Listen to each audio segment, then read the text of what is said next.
Hey everybody, Chrissy Tobis here for Kindred Stamps, and I'm going to show you how to make this card. We are going to make some little windows and have these villainous kids popping out. So 3 out of the 4 I stamped and I colored off screen. So I stamped using the Villainous Kids set from Kindred Stamps, and then I just used my brother's Scan and Cut to cut them out, but you can always cut them out by hand. So now I am using 3 different dies. I have these little dies here and they create little windows. So the 2 are small and the 1 is larger. And then I'm stamping a sentiment from that stamp set and it says, "I hope your birthday isn't rotten."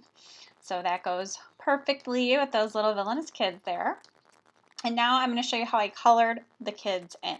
So I am just coloring this one, and the other 3, like I said, I did previously because this video would be like 30 minutes long if you watched me color all of them in. So I'm saving you the time. So I just took some colored pencils and I am using those with some paper stumps. And then to blend everything also, I'm using some blending solution, which is also known as Gamsol sometimes. So there's several different options out there. These are Spectrum Noir color pencils, but you can use other ones. There's all kinds of them, like at the craft stores. Just kind of go out there and find out the ones that you like. So I know she has like a magenta-ish hair with some black.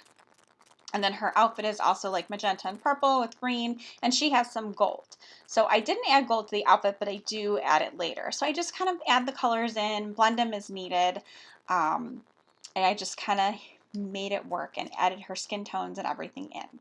So now I'm assembling the card and I'm having their heads pop out of the windows there. So we've got the one boy, the other girl, and then I realized that her feet would show through because I had the window so close. So I just kind of cut her apart there. No one would see that anyway. And then the other guy I'm going to put in the bigger window because he's actually the biggest image with his hat and everything like that. So I decided that's why I cut the bigger window also, because I knew he wouldn't fit in the smaller one.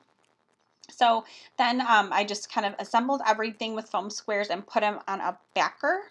So then that way when you open the window, I did a black color so they would actually pop out. When I tested it on white and it just looked too blah, it needed something behind it. So I have red there, I was going to do red at first, and then I just decided on black. So then I added a little bit of washi tape up there. I did the gold. Like I said, some of them have gold in their outfits, but I didn't color it in gold because I didn't have like a metallic pencil on hand that would blend right. I just didn't want to do that. So I added gold up here. And then I added some more washi, just another pattern. It's like little polka dots, just to kind of offset those golden triangles because I thought they would look really good kind of paired together. And then I felt like I needed something else. It just seemed so blah with just the harsh white and everything. So then I decided, oh, I have gold paint. So I just grabbed my gold paint and my water brush and I covered her up because I had already put her on there. I totally should have thought of this ahead of time, but I didn't. And then I just flicked a bunch of gold all over that card. So now I have all the extra gold that I needed, and it adds a little something extra to the card so it's not so boring.